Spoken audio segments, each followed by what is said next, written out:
Dhammapada verses 7 and 8. Mahakala Thera Vittu. The story of Thera Mahakala. While residing in the neighborhood of the town of Siddhabya, the Buddha uttered verses 7 and 8 of this book with reference to Mahakala and his brother Sulakala. Mahakala and Sulakala were two merchant brothers from the town of Siddhabya. While traveling about with their merchandise on one occasion, they had a chance to listen to a religious discourse given by the Buddha. After hearing the discourse, Mahakala asked the Buddha for admission to the order of the bhikkhus. Sulakala also joined the order, but with the intention of coming out of the order and to bring out his brother along with him. Mahakala was serious in his ascetic practice at the cemetery, Sasanika Dutinga, and diligently meditated on decay and impermanence. He finally gained insight and attained arhatship.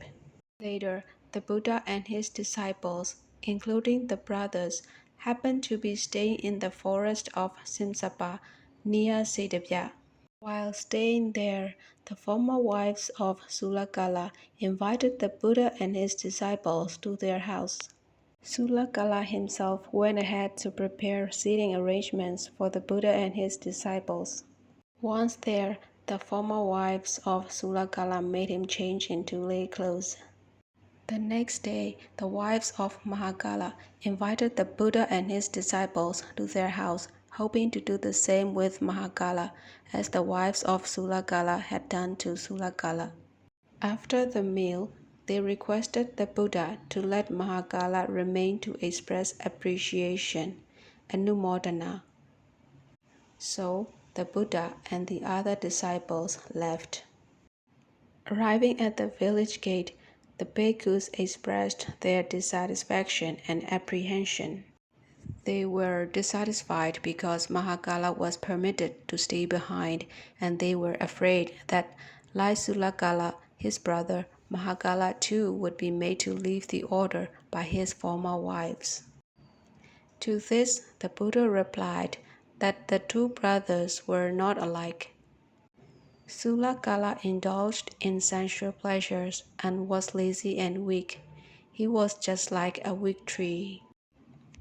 Mahakala, on the other hand, was diligent, steadfast, and strong in his faith of the Buddha, the Dhamma, and the Sangha.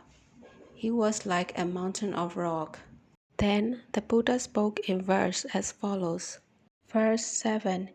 He who keeps his mind on pleasant objects, who is uncontrolled in his senses, immoderate in his food, and is lazy and lacking in energy, will certainly be overwhelmed by Mara, just as stormy winds uproot a weak tree.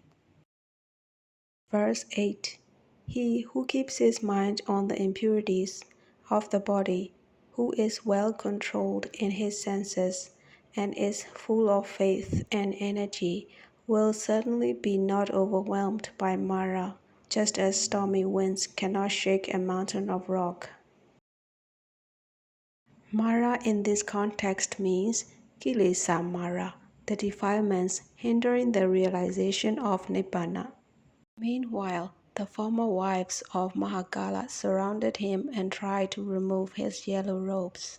The Thera, sensing their attitude, stood up and rising up into the air by his supernormal powers, passed through the roof of the house into the sky. He landed at the feet of the Buddha at the very moment the master was coming to the end of his utterance of the above two stanzas. At the same time, all the bhikkhus assembled there were established in Sotapaddi fruition.